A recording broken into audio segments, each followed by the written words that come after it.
Hello fellow gardeners, welcome to the Calyx Gardening channel. I'm Thelma, and in today's video we're going to be featuring these lovely, glorious, easy to maintain plants, crown of thorns, also known as Euphorbia millii.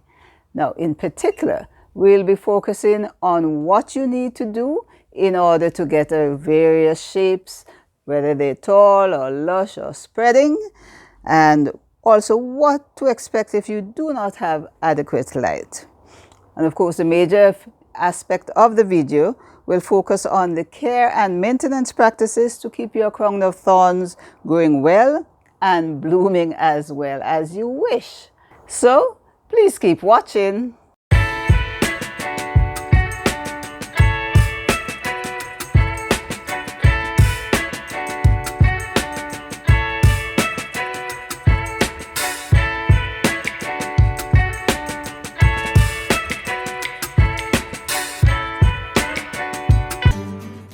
Thanks for staying. Now, this is our second video on crown of thorns. The first one was done about 10 months ago, and it was called Simple Steps to Propagate and Grow More Crown of Thorns. And I wish to thank all you viewers because it has had a lot of views, which indicates to us the level of popularity of crown of thorns. So in today's video, I'm going to move on from that first step of propagating and transplanting and give you some very useful tips on how you can care for your crown of thorns in the early to mature stages. But first, let me show you a clip of the newly transplanted plants in pots as they were 10 months ago.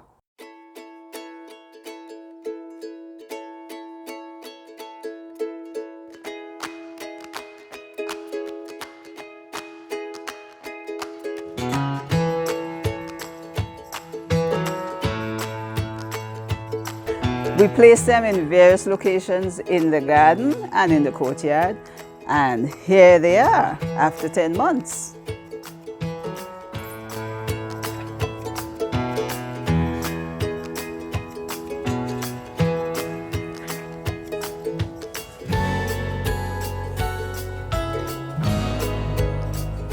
In this video, we'll share 6 essential things that will help you to produce beautiful crown of thorns. And these consist of transplanting techniques, where you place your plant in terms of the sunlight levels, your soil moisture, pests and diseases, fertilizing, and of course pruning for that ideal shape. So let's get started with those all-important transplanting techniques. This particular pot, the cuttings were spaced equally apart in the pot, and look what we have here. We have 4 stately plants that each have their own space, so therefore they're growing tall and healthy, and this one is even topped with a crown of flowers. Now if you have a space, if you're placing this plant with other plants in your collection and you have shorter plants in the front, now this is the kind of shape you're looking for. Now this, let me just shift around, and here is another one that was placed. The individual cuttings were spaced apart but not equally. You see there's more space between these two, plus these cuttings were low branching. So what we end up having, if you have a situation where you put in cuttings that are branching low, you're going to get a form, a much more compact form, one that will be growing at different rates and blooming at different rates. So this actually will make a very good statement. Once all of these are in bloom, you'll essentially have a ripple effect. And this kind of container would be suitable if you're placing it at the front of a collection of plants. Now notice the first 2 that I showed you here, these are hybrids, and the stem tend to be much thicker. This is more of the traditional. Actually, there are 2 different types in here in this pot. The colors are the same, the blooms are the same, but you have a very interesting collection of plants here, and that's what you can do if you really want a creative assembly of plants. Okay, and this last one, I saved this one for last because this one was planted substantially different from the others in that the 4 cuttings were bunched together and placed in the center of the pot. The mere fact of bunching them in this case really gave you a compact, more uniform looking plant, and that may be what you will be looking for if this plant is standing alone. So to summarize this, you see the effect that how you plant your cuttings, the effect it would have on the outcome. And these plants, even though they're 10 months old, they're actually ready for display or ready for sale. And moving on to the second issue, the issue of where they are placed. These to my right get on average 5 hours of sunshine per day. And they bloomed. We can keep them here consistently throughout the year and they will give us sufficient blooms. Now, in the lower courtyard, this unfortunate one was placed there because, yes, we need to place some plants where there is space, and it gets about between 2 and 3 hours of sunshine per day. And you notice the only one that bloom is the more traditional hardier type. This area gets at least 6 hours of direct sunlight on a sunny day. It's an overcast day today. But unfortunately, you really can't put your crown of thorns right in the middle of what's going on. But it's November. I want a bit more blooms for the end of the year. So I'm going to group my crown of thorns and leave them here for about a 2-month period and try to optimize the amount of blooms we're going to get for the holiday season. So moving from the sunniest spot where I'm going to get maximum bloom, let me just reach over here and show you a little experiment we decided to conduct. Because in the first video, I did say that the crown of thorns can survive indoors, and I wanted to have evidence of that to show you. So these two, which featured in the first video, were placed indoors for the entire 10-month period.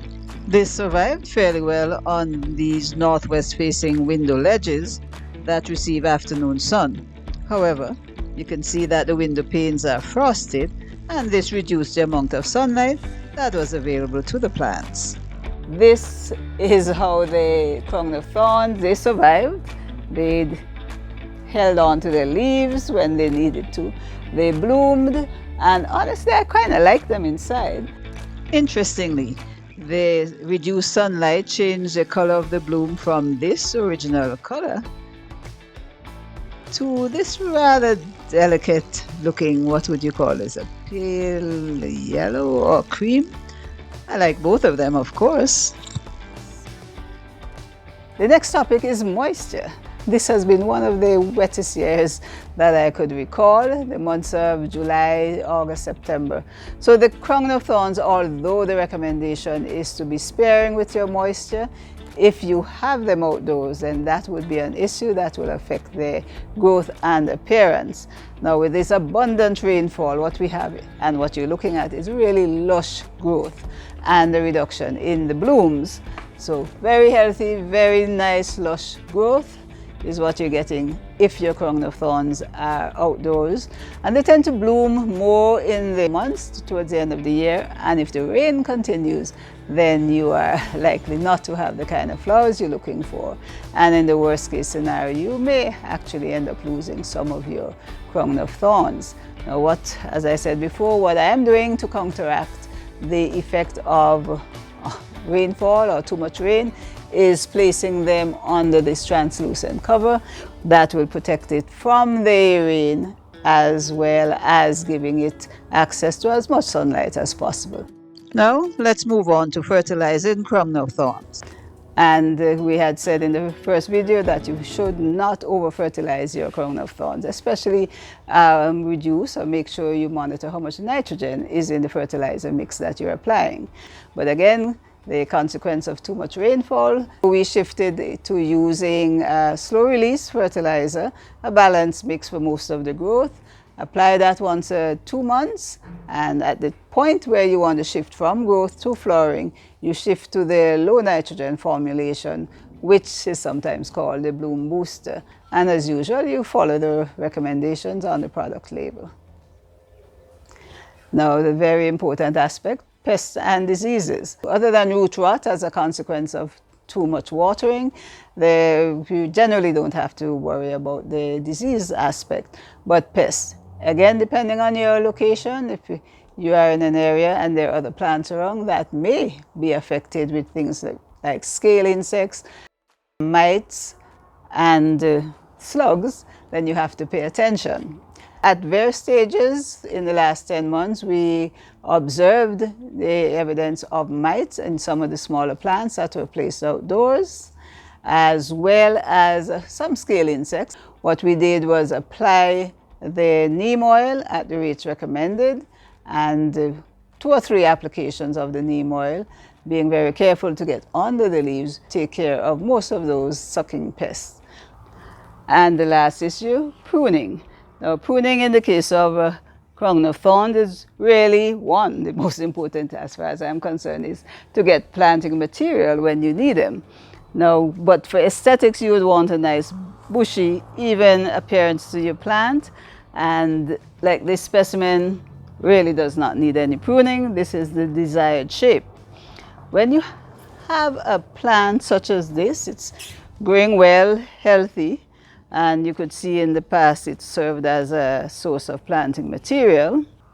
This plant can benefit from pruning, and what you should do is take the cut where there is at least one side shoot that will continue to grow and give a fuller appearance. Likewise, this stem is affecting the overall symmetry of the plant, so I would take this off here. As we covered the taking of cuttings in the first video, the sap, etc., so please refer to that video if you haven't seen it. All I'm doing now is reminding you of pruning so you can get more propagation material, that's one, and also that you can have your plant in a nice, balanced, bushy shape throughout its life. Now, very shortly, these two will grow and cover this callus stem end as well as that. So, pruning, you do it if you want your plants to have a uniform shape, and also if you're looking for planting material. And with the discussion on pruning, this brings me to the end of this video, in which I highlighted the factors that you should take into account in order to get your crown of thorn blooming as nicely as you wish, and I'm sure you do. So please pay attention to where you place them, the amount of sunlight, the moisture, the fertilizer. If you need pruning, certainly prune, and of course regular monitoring to make sure that pests such as scale insects and mites and slugs don't devour all of your hard work. So that's it for today. I hope you enjoyed the video and you found something of interest and of use to you. And if you did, please give us a like, share it with your friends, and if you have not subscribed already, please, we encourage you to do that, because in that way you will not miss our weekly uploads of a wide range of topics covering fruits, vegetables, and flowers. So, until the next video, I am Thelma in the courtyard of the Calyx Garden saying thanks for watching, take care, and bye-bye.